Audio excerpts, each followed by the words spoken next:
And show us your Kerouac tattoo on your face. I got a Kerouac tattoo right here. Rad, man. Yeah, Rad. man. I like that guy very much. And one of the greatest honors of my minuscule and just pattering fucking career is that like the Jack Kerouac official like estate, they follow my Instagram and they like all my pictures, and I've talked to them, and I've talked to his nephew, you know, and they sort of give go ahead to like release like a shirt that has Kerouac with my tattoos on and stuff, and they're very much like they seem like grateful that I dig him, which is interesting because I'm like, this dude's like, you know, monolithic, like so large, and I thought that they'd be sort of tired of people, but they I mean, the account only follows like 26 people, and I'm one of them, and I'm like, God damn, well, I'm glad I got to him, because it seems to me when I read those books, it got to me so heavily that it really affected me in a way that it was almost like it put bullets into my gun or something. It wasn't just like, oh, I like this. It was like so heavy that it like affected how I moved my body and my mouth, and I went and like tried for things because of, you know, how he wrote about the world. And I'm not just speaking about like, you know, on the road where I said, oh, I'm going to get in a car and road trip, because that shit's fucking boring. It was probably more fun back then when they were doing it.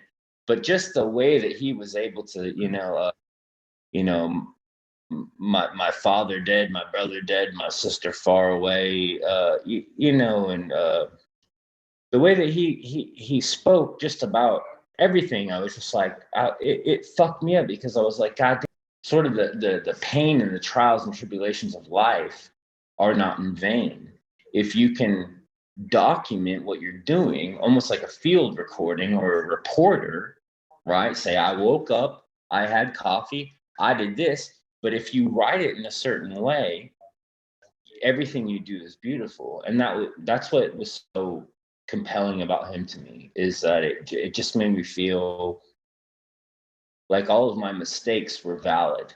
If I could write about them, beautiful. I couldn't agree with you more. Like when I was a young buck, and I was figuring myself out, I hated reading and writing until I read a few books, and Kerouac was one of them, where I read it and I go, I didn't know you could write like that. And as a writer, as a poet, I was like, oh my God, like you can write like a real human being, almost. Like that's what I thought that was. It's like you can write as a vulnerable human man, you know. And that's what I have it. I have the thing from On the Road. I have another Kerouac tattoo. I think I have like 3, but I don't know if I can show this one. Let's see it. Well, I have cowboy boots on. God damn. Well, there's his face on the leg. Nice. It says my witness is the empty sky. I like that one. And my favorite thing he ever said was the common dark of all our debts. I love it. Yeah, I think that's probably my favorite thing he ever said. And it's funny, man. You know, what was it? The Steve Allen show he went on, he was wasted, and Ginsberg was supposed to like sub in, and yeah, I've watched all the YouTubes and stuff. It seems to me like he just sort of tapped out in Florida with his mother, and I don't know, man, because he wasn't he seemed like he wasn't really down with like the beatnik label and all that. He didn't really know what that was, because that book didn't get famous till like way later. So he wasn't like a part of like a movement. It's like he was involuntarily a part of a movement. You know what I mean? I have like so many connections with him and his writing. I'm from Florida. I lived in New York for so long, And I like literally did a beatnik tour and all this stuff. So this is a perfect segue into the introduction, if I may, Yeah. say, welcome to Bothering the Band, where I just literally bother my favorite musicians, Mm-hmm. stupid, silly questions. And I have to do this intro. I love your sweater. I love your music. I share it with so many people. I have to give it up for Fences, Christopher Mansfield. Like, it's amazing. You did a podcast with my friend Ian Fidance, who I know in New York. I discovered your music via your song "Hands" a million That, years. that's funny. That's the first song I ever wrote, ever. Yeah, as like this is a song, it's done. That's the first song I ever wrote. Yeah, that was like C, G, A minor, F, I think. Travis picking. Yeah, that was the first song I ever wrote. Maybe a little the way, oh, you talk with your hands. I mean, Jesus, that seems like it's hard for me to even think about that song because I feel like I was a kid. I was a kid, and it's weird to do artwork and then look back and there's a stream of your artwork and it goes from where you are now to you as a kid. So it sort of like in a weird, nice way connects you to your past. Yeah. And who you were. But yeah, that's crazy, man. I haven't played that song or thought of that song since you said it. Probably since because I never really even played that song live, honestly. So I'm a poet at heart, and I've published 12 books of poems, and I want to send you some because you're in a few, but like the combination of like you said, where it's like you publish something and like when you're like a kid. I'm curious how you have evolved over the last 10, 20 years. Well, I guess I would say it's like the artwork becomes less apologetic, you know. And that's probably really it. I mean, because when you're younger and you're doing stuff, it's almost like it's an apology. You're sort of sliding a note under a door, just hoping someone might glance at it. And then when you get older, you're kicking the door in, right? Not to like quote like Tupac when he did that thing. He's like, "We're knocking, we're hungry," and then we boom in, and then we're here. He's talking about like kind of the transition of like modern hip hop getting a bit more aggressive. But I do think that does apply to like even like meeker music. I do believe that when I first started, I was sort of hoping that someone would look at it, and then now I say, well, yeah, I don't really even care if you look at it. It's here and it's good.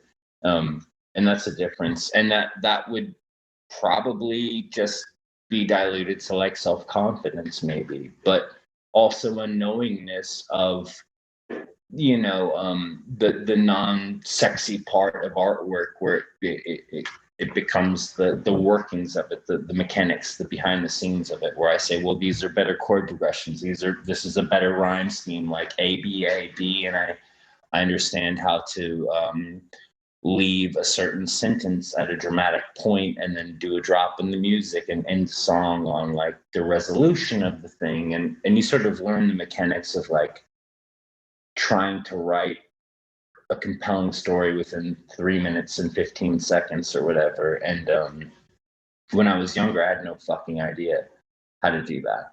So I was just sort of meandering around. And the weird thing is that I do have friends that know me personally and stuff like that would say, "Oh man, like I love your first record, so great, so great." And to me, I'm like almost embarrassed by it, but they like it the most. So that just goes to show you that some people, maybe like that weird, searching vulnerable part of like the artistic process as opposed to like finding mastery of it.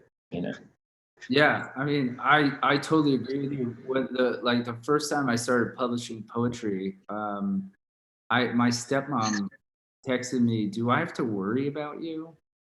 Mm. And Yeah. I was like, no. I was like, no, it's not all true. But even if Right. it is, like, it's part of the artistic process. Like, Yeah. and what you said right there, I think, is that growth of finding yourself and finding your voice. I think is absolutely brilliant what you said, and I can't wait to re-listen to this. Which leads us into, you ready to go for some questions? Yeah. All right, let's go. Because we just talked about Jack Kerouac, On the Road or Dharma Bums? Dharma Bums. Whoa. Yeah, for sure. Why? Maybe well, I'll tell you my favorite part about Dharma Bums that I've actually thought about a bunch of times is that he traded a kid his shoes because he was wearing some like expensive boots that were not optimum for climbing. So some kid gave him some like fucking Keds. And I'm always like, where's that kid? Does that kid know that he has these boots from Dharma Bums, from Jack? And he's probably like, where are these boots? You know what I mean? That kid is now 67 years old. Yeah, exactly. So definitely not a kid, and who they might be in a landfill or something. But I do have like slight reservations with that book. Like my favorite book of his is Big Sur for sure. Excuse the rhyme; it was not intentional. But I'll tell you this: like Dharma Bums felt a little bit one line sometimes, where it's kind of like, you know, he was like, okay, there was like the orgy, they're drinking tea, they're talking about like Chinese philosophy and poems and caves, and they climb the mountain, and then he's like running down the mountain. And that's sort of the whole book, which is great, but it's just like a very small little bit of his life, which is interesting compared to like On the Road that took him like 7 years to write or whatever. This just sort of felt like a quick, it felt more like a moment, but I like that book better. I don't know why, it just affected me more. I think I don't even call it the writing or call it the premise. Who fucking knows? But I like that book a lot. But Big Sur is my favorite one for sure, because he says when he's talking about the delirium tremens, he's talking about being like a mud man, like knee deep in pig's blood. He's talking about alcohol withdrawal, and it was really absurd how he was so like specifically describing these things, you know. Yeah, we I mean, you and I could talk about, we can sidebar on that, but yeah, the shakes and the deliriums, and but I agree with you. I have On the Road tattooed on me, but as a fan of the literature, I think it's chopped up better. So It's honestly, man, it's just like more of a fun read, right? It's just more of a fun read. It's something about it. Yeah, it's cool, and I love it. I love that. I haven't read it in a while. Like God, I mean, I don't just like go back and read these like huge, like prolific books, but there's the part he was just like running down the mountain. He's sort of just like gliding or whatever, and I just remember reading that and feeling like excited. You know what I mean? Let me ask you this: Is there any book you reread? I mean, this is so like, it's embarrassing because it feels like it's forced, but I do go back and reread like a lot of David Foster Wallace stuff, because his writing style, the prose is so flowery, and so like you feel like you could grab it. It's like re-listening to a song or something. It's like you can just keep rereading it over and over and kind of like almost like, you know, cry to some of the stuff, like some of his like idioms and analogies and stuff like that. And it reminds like my other writer that I like is like Pablo Neruda, that poet, you know, where he's just like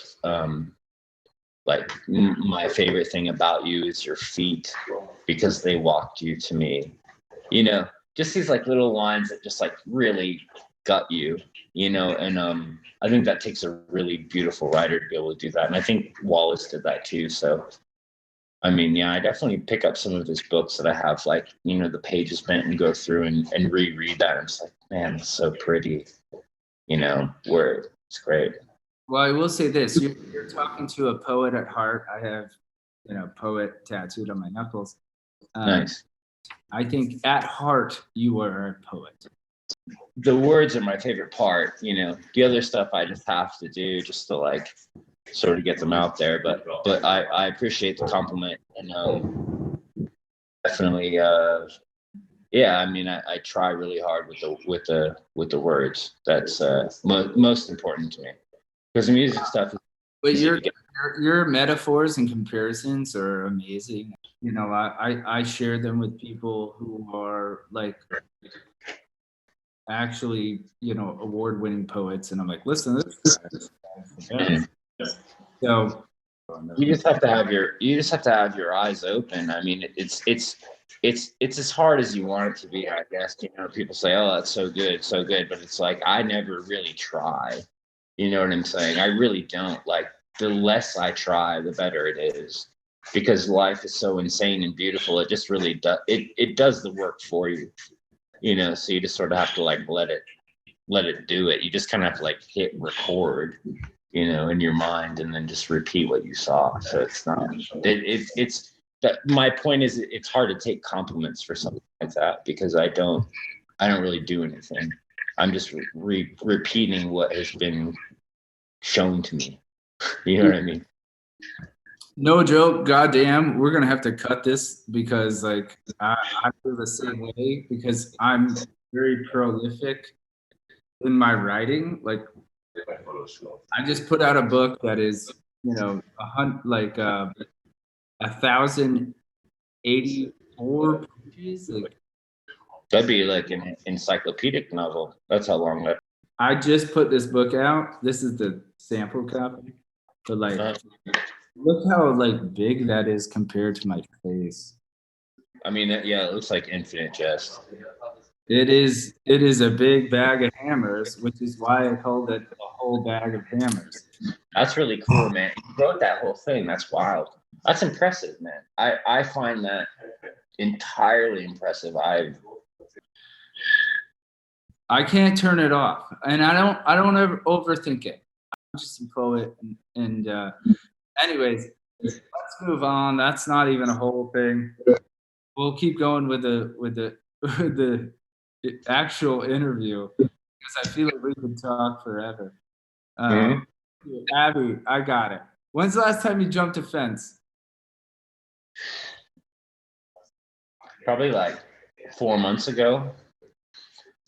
Is somewhere near San Diego. The cops had called on me, so I just leapt the fence and ran through swampland, and yeah, it was good. I like running from police. I've done it a lot. They're quite unfriendly. The last time I hopped the fence, yeah, it wasn't that long ago. Yeah, I just tossed my fucking ass right over it, and they had the lights on me and stuff, and I was gone. It was real easy. Thank you. Oh yeah, but I'm tall. You know what I mean? I'm like with cowboy boots on. I'm probably like 6'3". Wow, really? A tall guy, so I can really get up and over with minimal effort. All right. Did you ever have a paper route as a kid? Yeah, that song is entirely real. Yeah, it's absolutely real. Yeah, I mean, it's funny when I look at the songs, and I'm like, why would people like this? Because I just said, if you take out the melody and the song, like it's say to you right now, like let's do an experiment, right?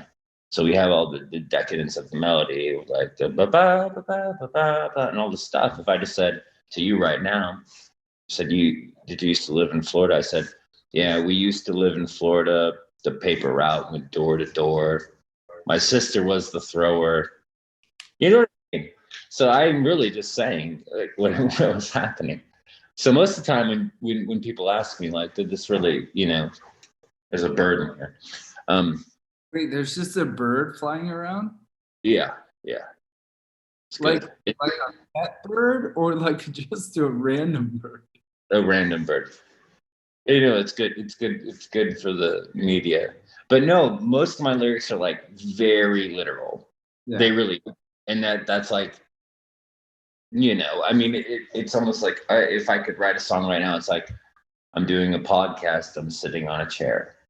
That's a lyric.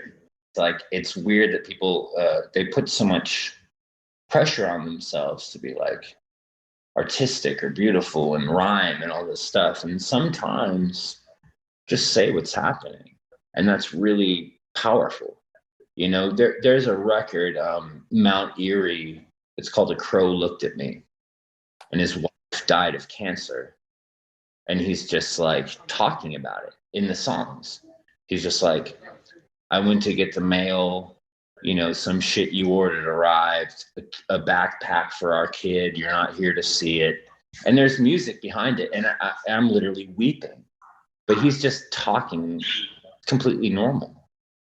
I think that's there's a weird battle with that, because we definitely, if we're in the constraints of 3-minute songs, A B A B A B B, whatever the rhyme schemes are, you kind of have to like exist within these confines to make pop songs or have people listen, and like repetitive lyrics and blah blah blah, like something like a song now would be like, I'm caught up in a hurricane. We're in a hurricane. We're in a it would just repeats forever. And everyone's like, I'm in a hurricane. It's like, God damn, dude. They're responding. Well, that's children responding to me. But I'll tell you something, man. It's like, there's a lot more.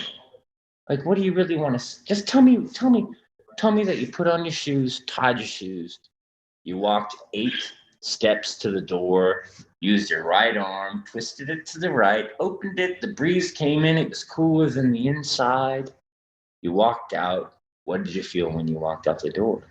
I mean, it's like, you don't have to beg for this shit, but you really do at this point. You have to beg to get nice things, I think. I feel you 150%, because of how I write is exactly like that. Is like, it's very straightforward, very like unapologetic. Mm. I always say it's unmerciful and unapologetic. Like that's how I write. And that's why I love your writing. So that's why you're here right now. So let's keep going, man. Like, a fucking bird, man. yeah, bird flying around. You hear it? It's chirping. It's whipping around. Wait, but it's a yellow bird. It's not like a mockingbird. King bird. Yeah, I mean, yeah, I don't know whose bird that is, man. Here it comes. Wait, I feel like it probably doesn't like cigarettes. I All right, that's so funny. Sorry, it's so funny. So you did do a paper route? Yeah, my mother and my little sister in Florida, we did a paper route. So pretty much, I mean, I won't go on another tangent, but every song you'll ever hear of mine, what it says is that actually has happened. I very rarely am writing about something in some sort of third party way where I'm like, it's all like extremely literal. All right, so I'm going to move up one question, because I'm in Florida. Where, like, you're in Florida now? I'm in Florida right now, and I split my time. Well, when's the last time you were in Florida? What did you do?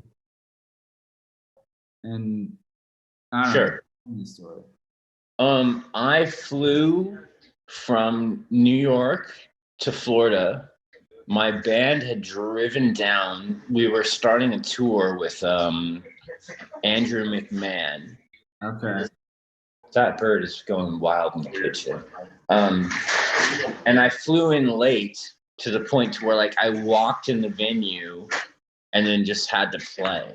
So I landed, I think I landed in like, the show might have been in, might have been like I think it was by the beach, and it was a bigger place because Andrew McMahon was big. Probably like 2,200 people. It probably was Miami or something like that. But then we went through like, you know, Fort Lauderdale and sort of the deeper South and more like the hillbilly, like alligator on a stick type of Florida shit, which I really dig.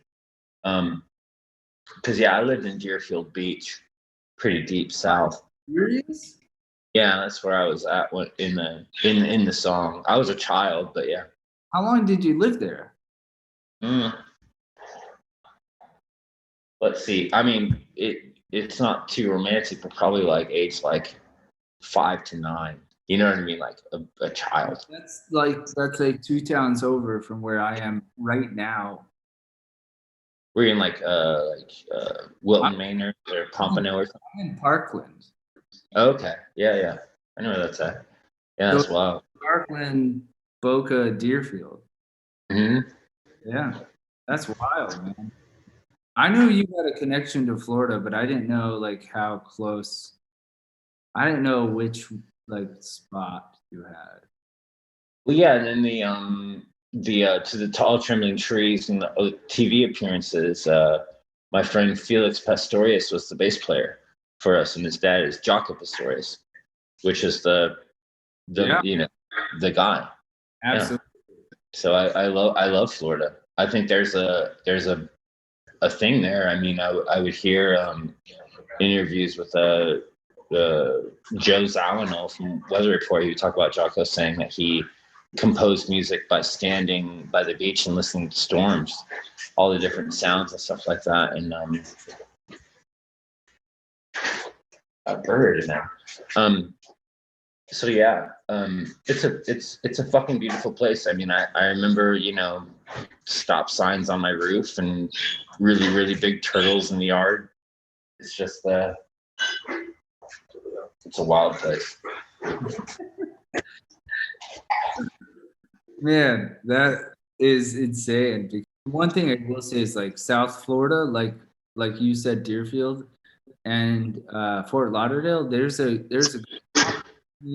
good like poetry scene, especially now. I'm very surprised, so I'm very happy. You know, Yeah. and I'm here for my daughter, so like it is one thing over the other. I feel like I'm already taking up too much of your time, so I want to keep going through this. What you been doing in the desert during COVID? I mean, I got into a little bit of mushrooms. Yeah, I haven't done psychedelics since I was a teenager, and I'm pushing 40. So I did those, like laid flat on the warm ground and kind of, you know, just sort of felt everything. Like I got pretty funny on psychedelics and, you know, just walking around with cowboy boots and no t-shirt on. This bird, I wonder if it'll come to me. Yeah, man. A little bread or something. Yeah, I don't even. I mean, who has bread? Like, I'm just like, I do not have bread. But no, man, I just did like to, you know, I sort of regressed into some like kind of like hippie dialogue. You know, I just kind of played guitar or like lit bonfires, like, but it was nice. You know, I looked up a lot more. I noticed that, which is funny because I felt like we don't just stare up into the sky and go, wow, all the time. I mean, sometimes we do. And there's people who make a living doing that, you know, and we have telescopes and stuff. But I think when there's a moment where you feel like your flat land world, like your world is sort of crumbling, you're like looking up, like, what are you guys doing? Like, what are y'all doing up there? That's kind of how I felt sometimes, just looking at star patterns and shit and just being like, what's going on? Yeah, I guess I just got like kind of cliche, like psychedelic during the pandemic, to be real. I think that's a brilliant answer. What's the last thing you got that you deeply desired? I haven't had it yet, but I think soon. That's an honest answer. I could dilute that to maybe like a pint of Ben and Jerry's, but I would say that I desire something much larger. But I'm getting close. to it, and I think I can have it, but maybe even temporarily. I don't know. That's a good answer. You might hate this question. Who has the same tattoos as you? Mm. Well, it seems like most of them now. Right? Like, Me, like I have the yeah, well, for sure. I mean, we can share these little things and stuff with you know, these the specific tattoos, but I feel like um a lot of the modern rappers and stuff sort of look like me sometimes. I'm like, man, what the fuck, you know? I feel like it's the facial tattoos and sort of the bold tattoos seem to be popularized with current hip hop music. So I'd say probably those guys. We should all hang out one day. I know the reason I asked you that is because of your song same tattoos. Oh, that's about my dad. Really? Yeah, because my I don't know if I ever actually talked about this, but my dad was like some fancy motocross racer for Yamaha. He was like third in the country. And he went down to Arizona with the team to race, had sex with my mother, made me, went back to Boston. I didn't meet him until I was like 18 years old. And then when I met him, he had tattoos. He had like spiderweb tattoo on his elbow. Me and him shared a few tattoos. So I said, "Wow, that's pretty weird, right?" Never met. Nearly 20 years later, and we have some of the same tattoos. That's sort of how the song started, and that's why I said like, my mother hates it when I smile and she sees you coming through me like a sun shines through thin glass. Is because my mom, when I would laugh, she'd be like, "You look just like your dad," but I didn't know who the fuck he was. You know what I mean? So it was like interesting to meet him and to see it for myself.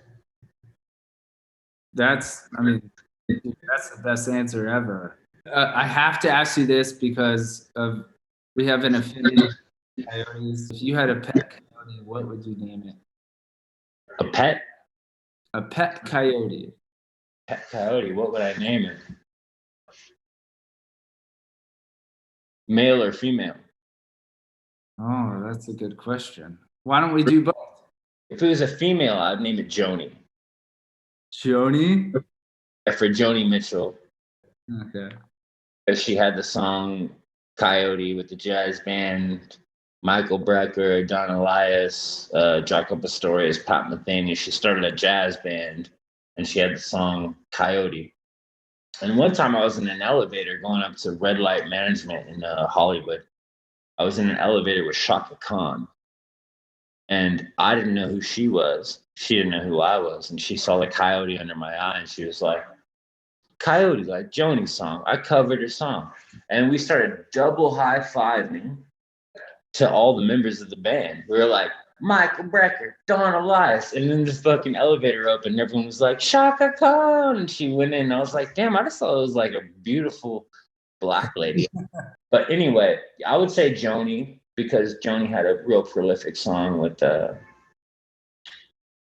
And then it was a boy, probably named him Don, because Don had that song the coyote saying woo whoop woo whoop woo. Ba-da-ba-da-ba-ba. There's a song Don Edwards, Coyotes. I know Beautiful. that. I know that song very well. So. Yeah, it's a great song. So I would just, I mean, they earned it. I would say Joni or Don. Joni or Don, those are our kids. Like again, I have coyote blood. I have coyote blood tattooed multiple times. It's a great animal, man. And there's a funny thing, like out where I was living for a while, they were doing this sort of mixation of coyotes and wolves, and they were like breeding. So you would see like packs of like coyotes that were big, you know. Yeah. And there was like warnings around town, like don't leave your doors open, don't have your dogs out. I was like, God damn, they have this like breed of coyote wolves. All right, I got two more things for you. Uh-huh. It's okay with you. What's your favorite poem? And this is personal. Probably Your Feet by Pablo Neruda. Oh wow, that's which you mentioned before. Yeah, I love that one. Let me ask you this: can you play us one acoustic song? There is not even a guitar here. I would love to, but there's no guitar. I could do something. I don't know. I wish. Sad. It's all good. It's all good. I'm such a big fan of yours, and this has been amazing to talk to you. I feel like we have the same sensibility, so maybe we'll do this again sometime. We can play some tunes. And Yeah. Is there anything you want to plug? The new EP comes out like April 16th, I think. Nice. Which is cool, which is nice and good. But no, it's just it's just fun. I like talking to you too. I don't it's easy. It's not a big deal. It's fun to talk. I think I had a friend who just started a podcast, and I sent him all my famous friends. I went through my phone. I'm like, who's famous? I sent him everybody. And he was like, oh, they were all very nice. Everyone just wants to talk. So, well, yeah, I mean, it's like, it doesn't matter what you're doing. I think it feels nice to talk. So Yeah. I think that's the thing, because I mean, how many times in your life does someone really come at you and say, like, tell me about this? Like, we're all very quick and self-involved. Like, we don't often ask people questions. So I think even people that are like very, very successful and rich or whatever, it's like they still want someone to be like, what's this about? What's that about? I think it's like, I agree. Like, how do you feel about this? How do you feel right now? yeah. Again, I'm such a big fan of your music. I've been listening to your music for, I don't know, like 20 years. Yeah, crazy. Me too. How do you feel right now? I feel a little bit cold. I feel a little bit light on the ground. I don't feel like I'm like sitting heavily. Like I feel like there's not a lot of weight in my body. I feel a little chilly. I don't feel as if there are people coming to attack me, that I had a good game plan. I feel pretty open, too open, dangerously open to an attack. Even people like me who are attacking you on Instagram. No, I mean, I think you're very nice, but yeah, I just don't feel like I have like a good barrier up right now. Yeah. And I'm pretty good at those. I've had those a lot, but I just right now I just don't really feel like I have one. I think I don't know why that is. I go back and forth. I go from no one can talk to me, and or I go to open book, and it's weird. But most of the time, how I feel, it's funny, like I'm like pushing 40 and making all this music. Most of the time, I really just miss my mother. I think that's what I would say. And I never said that in an interview, but I mostly just miss my mother. Your mom say, oh, go lay down and go talk to you or something for a little bit till you fall asleep. If you don't mind me asking, where's she at? Is a graveyard, which is fine, because people can make all sorts of motherly figures and different people that can do that. But I don't have anyone that ever just comes up to me and is like, are you okay? Like, oh my God, like, wow, like your life, and just be like, go sit down. You want some water? Like, I don't have anyone looking after me. I think because maybe my personality is such that I'm like, I'm okay. I feel like I'm sort of running things, but yeah, I feel like a fucking terrified, lost baby in the world. We're all just terrified lost kids. Like, yeah, exactly. I'm in the same boat, man. My mom's in the ocean somewhere. So Yeah. Was she like fall off the boat and drowned, or you joke? Is it a joke, or what? No, we cremated her and sent her off in the ocean. Oh, okay. Oh, well, that's better than you just like throwing her in there when she was Yeah, still. we just hated her. We were like, get the hell. You were like, she's done. We don't need her anymore. We were like, Patricia sucks. Like, get out of here. I'm sorry to hear that, man. Yeah. Fuck, man. You know, and I'm not just saying this like podcast, angle at me, but I know that feeling of losing a mother. It's very bizarre. And it's very tough. We'll talk one day about it, because it's probably all. I assume that yours and mine are very similar, but it's all different. I don't want to take up too much of your time, but I can't thank you enough for this. Like, thank you so much. It was fun. It was easy. Don't thank me. Thank you. I don't know if you're staying in LA, but there's a chance I'll be in LA in like 6 months doing a book thing. I want to send you books. Cool. You actually have a bunch of books. That's impressive. For sure. And I appreciate that. And I commend you for being able to complete a book. That seems ungodly to me. Like, how the fuck, Dude, you're a poet at heart. And this is how I'm going to end this. Fences is a fantastic band. And Christopher is a poet at heart. And his lyrics and his music are amazing. And everyone should listen to it. This has been so fun. Like, thank you so much, man. Like, this has been great. I love your friends in the background. There's a bird and shit. Yeah, man. I love that there was a bird. Yeah, the bird wanted to be in the podcast. We're living a regular life over here, and yeah, thank you for having me. Thank you for the kind words. It means a lot to me, for sure.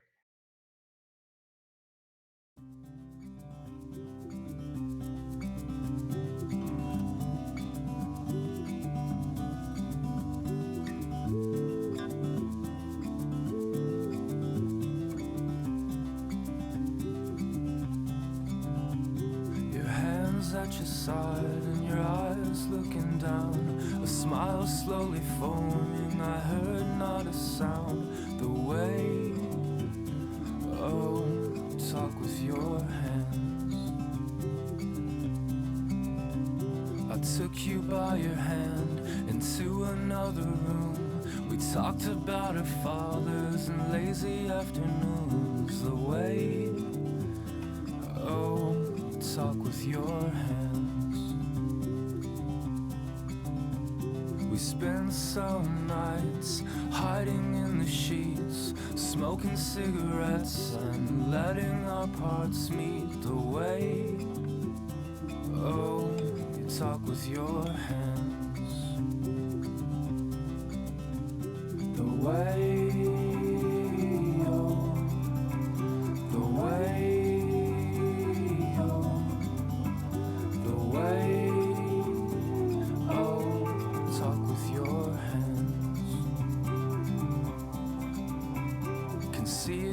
Smile, that thoughts in me are fading, and something in between us keeps me anticipating. The way, talk with your hands. Your new man's coming home, and I'm left all alone. He's taking my crown and taking my throne. The way, talk with your hands. I'm left where I first saw your face, still living in the time, still living in the place. The way, talk with your